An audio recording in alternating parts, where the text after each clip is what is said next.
Göyçayda qəbirstanlığı talan edən bir ailənin üzvləri saxlanılıb. Qəbirstanlığa yaxın ərazidə yaşayan 1970-ci il təvəllüdlü Tahir Qasımov və onun yeniyetmə övladları 1995-ci il təvəllüdlü İbrahim Qasımovla 1997-ci il təvəllüdlü Nurməmməd Qasımov gecə saatlarında rayon qəbirstanlığındakı 4 məzarın ətrafındakı alüminiumla olan məhəccərləri gizli yolla sökərək oğurlayıblar. Onlar oğurladıqları metalları qəbul məntəqəsinə satıblar. Ümumi çəkisi 594 kiloqram olan alüminium məhəccərlər 300 manata satılıb. Faktla bağlı Göyçay rayon polis şöbəsi tərəfindən araşdırma aparılır.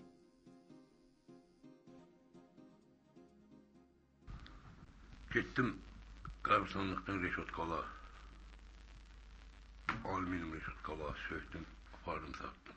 Ehtiyat isbatını. Göyçay şəhər qəbirstanlığın ətrafında olan vətəndaşlara məxsus qəbirlərin ətrafından dəmir hörgüləri oğurlanması ilə bağlı vətəndaşların çox sayda ərizələri bizim polis şöbəsinə daxil olmuşdur.